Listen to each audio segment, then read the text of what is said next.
Hey, Taenites Tony here. Today, we're looking at the Bergara B14 HMR, chambered in 6.5 Creedmoor. I got some gripes. I've done some things. Let's get into it. Okay, first things first.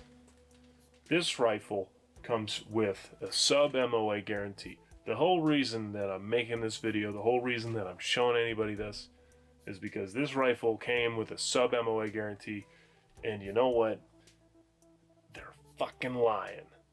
Yeah, not really, not technically on their end, but to the consumer, it's kinda shisty. It's a little backhanded. It's kind of lying, and I don't like that. I don't like the liars, man. So, what do I mean by that? What do I mean? They say this rifle, and to their specs, this rifle will shoot. They will shoot three-shot groups at 100 yards, and each of those groups just needs to be an MOA or less. The problem with that, that's not enough bullets out of the barrel to call this a sub-MOA gun. It's not enough for three-shot groups to land in an inch and under to call this a sub-MOA gun. So, here's a reality check for a lot of people that, see these tags on all the, and it's the same for all the manufacturers pretty much.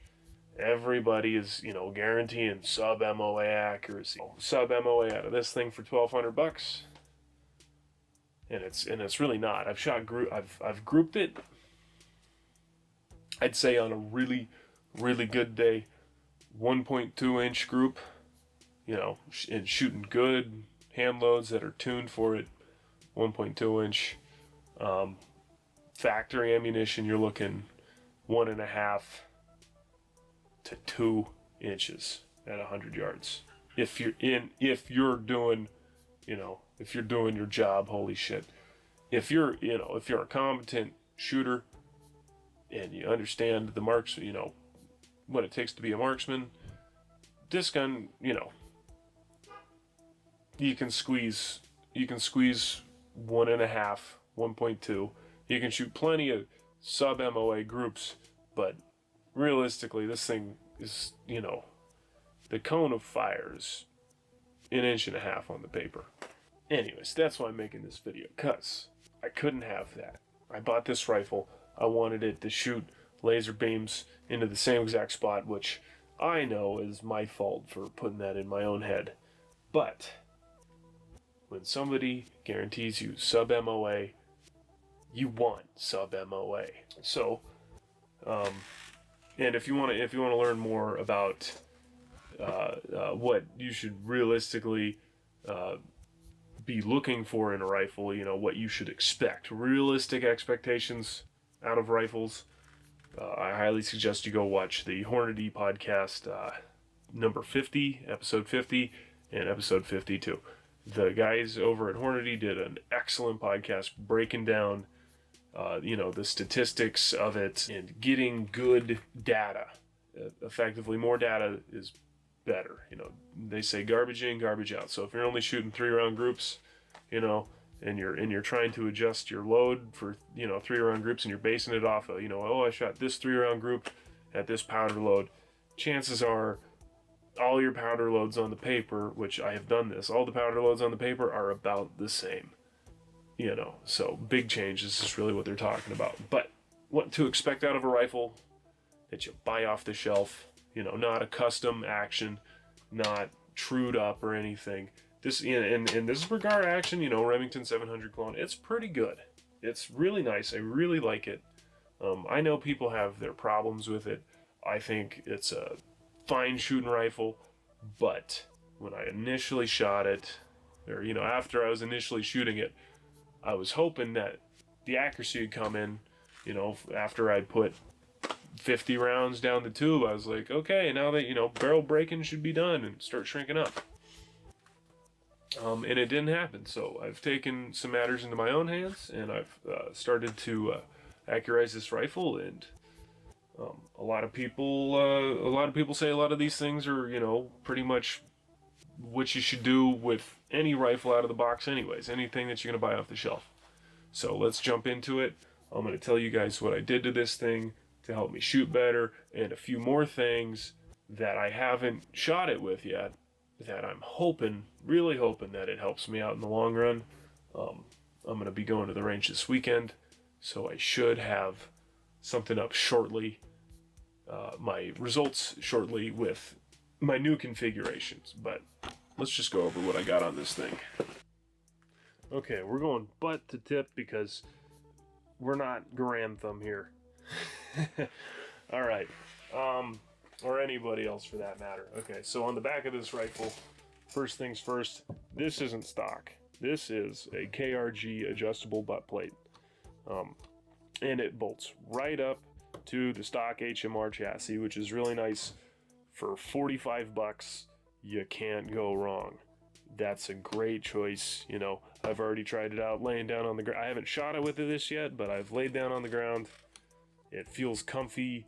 You know, it's much more comfortable than the stock butt pad, which was kind of hitting me. You know, this is hitting me right in the collarbone, and really, oh, my collarbone, you know, hitting about here. So this thing, I'm excited to try it out with that. Super stoked. Obviously, adjustable comb piece here. That's just standard HMR stuff. The chassis is stock. I did. There's an aluminum. There's an aluminum chassis inside of this polymer stock. So it's a semi chassis. A mini chassis inside of this thing. It's pretty good. It's pretty stiff. I've heard people, you know, say you can get a little flex out of it, but it's for the most part it's stiff, and there's an aluminum skeleton inside that the action actually bolts to. Now from the factory, the overspray of the camo inside the stock, it gets sprayed onto those bedding blocks on the inside. So first thing I tried is I pulled the action out and I lightly sanded the paint off, to see if that would help, you know, retort and get yourself a torque wrench and torque down the action screws to factory specs. A lot of people say that helps a lot, and I'm sure it does, and it did for me a little bit, but I didn't see enough out of it, so I went ahead and I bedded my action into my stock, skim bedded it. It wasn't a full bedding, it's pretty light job, but you know, just to get good stock to action, you know, mating is really good. I did it super cheap, dirty, and fast, which I don't suggest you do. I did it with JB Weld, and I JB welded my action into my stock the first time I tried it because my mold release agent was not adequate. So I had to punch out the action with a wood block and a dead blow out of the stock. That was a mess. Had to redo it all over again. People on the internet turned me on to the Kiwi Shoe Polish Classic. I should have looked it up beforehand. I thought I had something that would work in my garage, but alas, I didn't, or it didn't work, at least. But Kiwi Shoe Polish, this is good stuff. I think it, you know, just paraffin wax. The black works fine. Everybody says get clear. That's just because the black is a mess. Gets all over your fingers, you know. Don't wear nice clothes when you do it. So after welding my stock and my action together and then fixing that, I also put on a single piece scope base. This is a 20 MOA Weaver aluminum scope base, torqued to the action, you know, to what the manufacturer says, with some loop-holed rings, torqued to a Vortex 424 by 50 Viper. Really nice scope. I like it. A lot of people tell me it's a, you know, a budget scope. $900 or whatever the hell I paid for this thing, you know. That's hard to call that budget, but I guess here we are. I'm not dropping $1,600 on a Night Force or, you know, whatever the hell those things cost these days, quite yet. Not really in the budget. I just want something that shoots good. Budget rifle that shoots good. But So I'm running what I brung. I'm getting off topic. You'll notice the stock Bergara trigger is out of the gun. That's because today I shilled out the big bucks. And I picked myself up a Trigger Tech Diamond Trigger. This is an empty gun. You don't gotta worry about no NDs. But I mean, that is an improvement. And I haven't shot it with that yet. That's one of the things I'm going to be testing out tomorrow when I go to the range. And I am super, super excited to give that trigger a shot. Other than the trigger, nothing really back here else have I changed. I haven't done any action truing or nothing like that. That's a gunsmith thing that I can't do. I don't have the proper tools or equipment for it. Up next, we got Harris Bipod Classic. It's what I got. You know, it holds the gun. I'm going to get a better bipod, but for now it does the job. On the end, I got a 3-port rugged muzzle brake, and it works really good. It's also so that I can put my Alaskan 360 on this rifle, which is also really good. I really like that. The 3-port muzzle brake, from what I've seen, or from what I've felt, has been really nice. Reduces recoil a whole bunch. The stock Omni muzzle brake that the Bergaras come with, or at least the one that came with mine, really didn't do anything. And if you're shooting prone, since it's got a bunch of holes all around it, it kicks a bunch of dust up, and I don't like dust in my firearms. I know they're tools or whatever, but I still like to keep it clean. I spent a lot of money on it. I want to keep it nice. But those are the things that I've done to this rifle to get it to shoot better. And it has, for the most part, shot better than I believe it did when I first picked it up. And I like it, but I was discouraged, and people should know, or I was disappointed, and people should know what to expect when buying a firearm, because I feel like I got tricked. Like a lot of people probably have. A lot of people have probably bought this thing, took it to the range, zeroed a scope on it, and then put it away, and they haven't shot it much. I've been shooting this thing, and I've noticed that it's not exactly shooting how I want it to. Now, by no means does that mean that this rifle is inaccurate. It's a hybrid, hunter / match rifle. I'm using it for precision. Maybe I want to get into the match shooting arena at some point. But as a hunting rifle, I'm sure this is perfectly fine. This thing will shoot, and it'll shoot where you point it, especially on a deer or, whatever you're hunting. This thing will definitely hit it. That is for sure. But, I started shooting paper and got bit by this little precision bug, and now it's, pissing me off. It's not shooting all in one hole. So I'm trying to get it there, which will bring me to my next set of topics. The next thing I want to talk about, and this of course just comes with the territory, but is hand loading.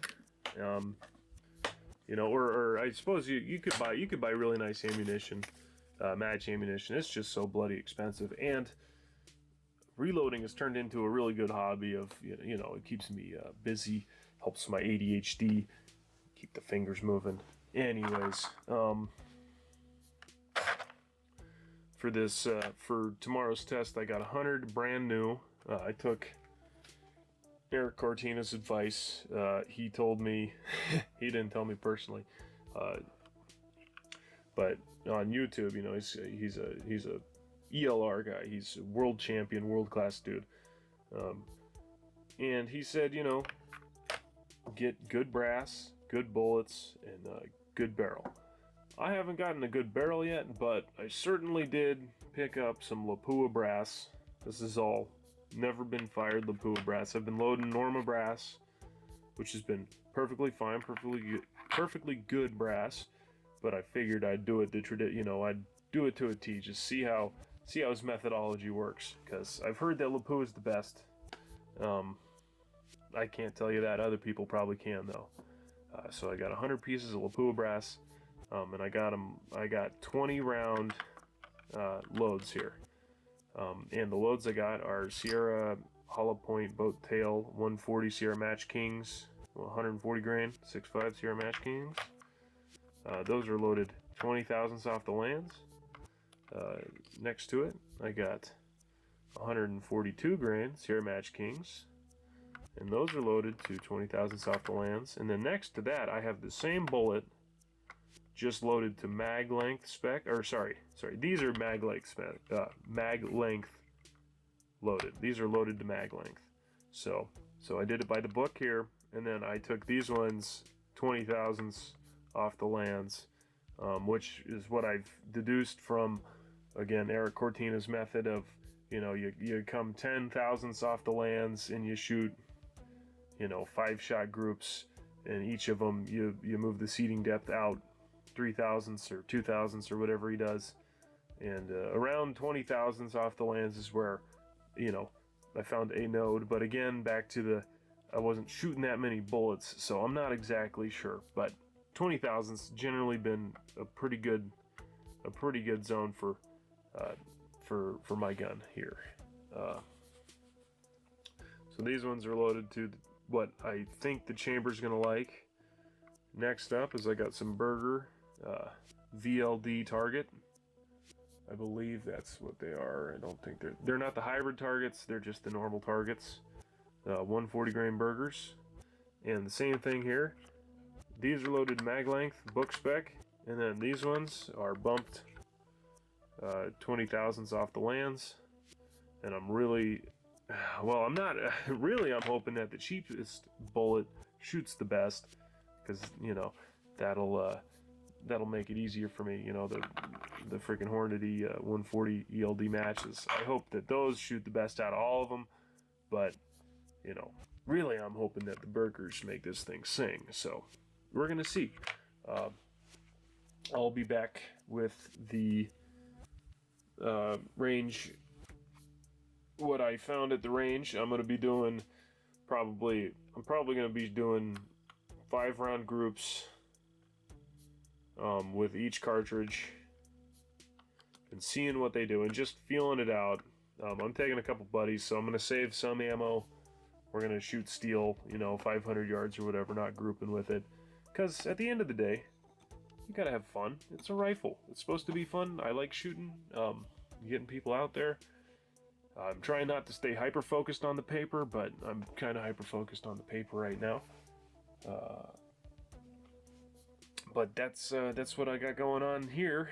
I can get deeper into the load development. I just thought I'd give you guys like a little overview of what I'm feeding this thing, so people aren't telling me that I'm just using garbage, Tula or whatever, and that's why this gun ain't shooting straight. And on that note, I will talk about the groups that I have shot. Okay, first disclaimer, I shot all of these groups before, actually except for one group, I shot all these groups before I listened to the Hornady podcast, so they're all small sample size, about 5, I think they're all 5-shot groups. Some of them I think might just be 3-shot groups, but that's the disclaimer. Okay, so this first set of groups here, these are Hornady match ammunition, or this is 147 grain ELD match from Hornady. So this is not one of the bullets that Bergara uses at their factory to test the MOA or to test the sub MOA guarantee on this rifle. They actually use 140 grain ELD matches, but I couldn't find any. My store didn't have any. They had 147s, a bit heavier. They say they want a 1 in 8 twist. This rifle has a 1 in 8 twist, so it stabilized them just fine. But disclaimer, they don't use this load to determine the sub MOA accuracy, but they do use this load, which is the 143 ELDX, the Hornady hunting bullets. And this is also a 5-round group, 2 of them in the same hole, which is what I love to see. But as you can tell, you know, that doesn't look sub-MOA to me. Maybe those 3. Maybe these 3, you know, 1, 2, 3. But this 5-round group isn't sub-MOA. In fact, I'll measure it right now. Go center to center. Yeah, that's the biggest spread there. Center to center. Looking at 1.185, 1.1843, 1.8 MOA. Oh no, sorry, 1.18. Almost an inch, almost there. But you know, kind of out there. The 147s, they shot great. I mean, they shot better. I'd call that a good group, but I want more. That one's almost dead nuts. 1 inch, just a little bit bigger, I think. But so that's the factory ammunition, the ones that they verify the rifles with. And both of my groups are over an inch, barely, but still, you know. Am I going to send it back to Bergara for that? No. I'd rather have the rifle because they're going to get it, they're going to shoot the 3-shot groups, and they're going to be like, you know, because these 3 right here, yeah, that's sub-MOA. These 3 right here, yeah, that's sub-MOA. These 3 right here, that's sub-MOA. But altogether, you know, not sub-MOA. They just send it back to me, say it's fine. Well, they probably, I mean, I'm sure that they're better than that. But the real thing is I don't want, you know, it's a pain in the ass. I don't want to ship my rifle and wait. You know, who knows? 2 months? A month? 4 weeks if they're fast, I suppose? Anyways, I'm getting off track. Anyways, so those are the factory rounds that I shot with this rifle. And, like, that's, like, what I'm, you know, I mean, like, it's perfectly serviceable for hunting, but not serviceable enough for me. These next ones you're gonna have to disregard. In fact, I'll just X. So this, I was just doing a powder ladder test. 0.3 grain increments up. 40 and a half. That's 5-round. These are all 5-round groups. 40 and a half. I really like how that one shot. That's sub MOA. I'm pretty sure. Yeah, 0.668. You know, that's damn near half MOA group. That's what I'm talking about. If this thing shot lights out like this, you know, if my little cone of fire was that big, I'd be a happy goddamn camper. I think a lot of people would be a happy camper with a 1/2 inch, or you know, even a 0.75 inch gun. They'd be a really happy camper. But you know, moving on down the line, that's about an inch. This is almost. I think that's like 0.8 inches there. You know, this is about an inch. This is about an inch. I mean, they're all about an inch, but they're also only 5 shots, you know. Which, if I flip this over, here's another, you know, I was testing seating depths, you know. All of these come out almost an inch. I think some of these are bigger, though. This one, the vertical strain on this one, I don't know. That could have been powder. But, you know, 1.2, 1.08. You know, and I think the rest of these are 0.7. Yeah, 0.7. That was a little bit tighter. That's almost, you know, that's approaching half MOA there. You know, pretty good. But these are all hand loads, and they should be shooting, you know, pretty good out of this rifle. This thing should be shooting, you know, lights out. But, you know, the sample size just isn't enough. So, you know, here's another set of groups that I did. But here is my Hornady podcast group, or I'm calling it the Hornady podcast group because they told me to shoot more bullets, you know, to really get a good perspective, and I didn't want to compile all of these. Oh yeah, that's another thing to take into consideration here too, is I'm aiming at the black dot on all these. And if you laid the black dots all over each other, you know, I got some bullets up high, I got some bullets down low, I got some bullets in the middle, I got some bullets down low left, and I got some bullets up high left. You know, it's like that spread from the tallest up here to, you know, the lowest down here, like that. You know, what's that difference? That's, I can tell you right now. Let's see here, I'll just eyeball it. So yeah, 0.7 MOA to the top of that one, and then about 0.7 MOA to the bottom of that one. That's about 1.5 MOA cone of fire on this. It could also just be me. I'm not exactly, you know, Mr. Super Secret Agent Sniper guy here. I'm just some schmo. Anyways, on to my Hornady group. My Hornady group. And this is the one that I'm like, okay, I'm calling this a 1.5 inch gun, you know. But an important thing that they talk about is, you know, it's like the mean. What's the mean group size on this? I think the mean group size on this is 0.45 MOA. It was shooting real good, you know. So most of, you know, like you could couple up all these shots and they're all well under sub MOA. But the cone of fire, the group total is like 1.75 MOA, if I remember right. 1.75 MOA group at 114 yards. A little wind, but, you know, nothing. I say 5 to 7. It was probably 2 to 3.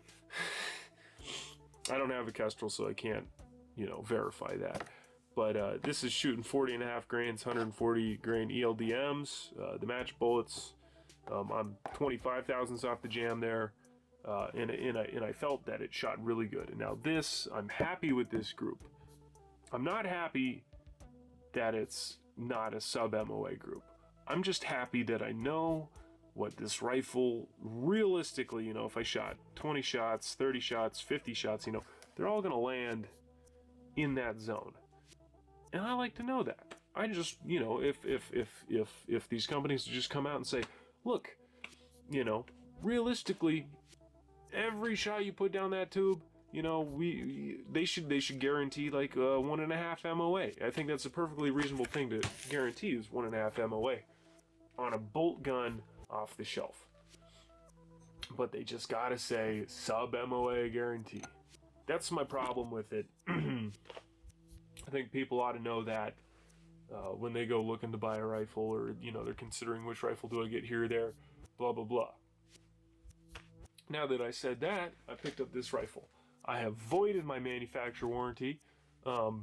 Definitely can't return it to the gun store now, so I'm, you know, I'm married to this system, and it's the Remington 700, which I don't mind. The interesting thing about this one, though, too, is before, you know, if you're watching this to see if you want to buy this gun, to get an aftermarket barrel, because I'm already 500 rounds deep into this thing. I'm gonna go shoot 120 tomorrow. You know, I'm working through the barrel life on this. Barrels aren't really that expensive, you know, to get. I think they're only, you know, $500 bucks, $400. But the problem with the Bergaras is it's a Remington 700 action, but it uses a coned bolt face, so you can't just get any. They call them remage. They're Savage and Remington 700 pattern barrels.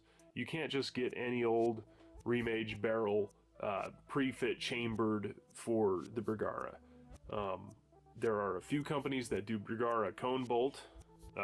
I believe I'm looking at preferredbarrelblanks.com. They offer a Bergara cone bolt in their remage. I can't find anywhere on their website how they rifle their barrels. You know, I'm really hoping for single point cut, but they're not asking too much for them. I think they're pretty reasonably priced. So if they're button rifled, you know, blah blah blah. That's a whole other can of worms. Holy crap, dude! This whole precision shooting thing. I've listened to hours and hours and hours of podcasts. Thank God my job is, you know, one where I can do that. So I've been cramming my brain full of information.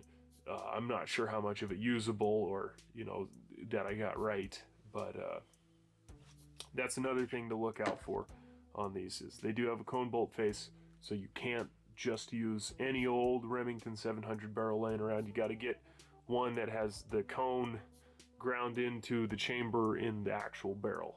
So something to think about. Not exactly a reason to not buy one of these. I think it's a super sturdy action. I really like it. It's super smooth, looks slick, and like out of the box, you know, out of the box performance. Again, my whole gripe was I thought it was sub MOA and it really, you know, wasn't giving me that accuracy.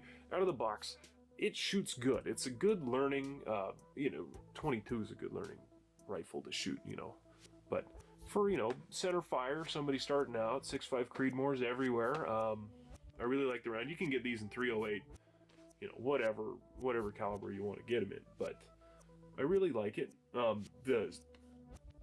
The factory stock that comes with it is really comfortable, aside from the butt pad thing, but that's just me. You could find it comfortable. If you don't, $45 isn't too much to you know, spend to get this little bit more of adjustability, because, you know, I mean, you can adjust your comb and you can get proper comfortable on this rifle. I need a new bipod terribly bad, because this is a flat bottom stock up here, and the Harris bipod's got the divot in it, and it sits weird, but it doesn't, you can't roll it unless you loosen it up, and I hate having a loose bipod like that, you know, stuff. I think it's a great gun. It's a good gun to learn on. I've already learned so much, not only shooting and precision rifle, but, you know, reloading and all that stuff. I'll do some videos in the future about reloading, I suppose. There's a lot of content on YouTube already about it, but, you know, there could always be more, right? Anyways, I think that's all I got for now. I'll see you after I go out and fireform a bunch of virgin Lapua brass. I'm looking forward to it. Don't stick your fingers anywhere you wouldn't stick your pecker. Good night.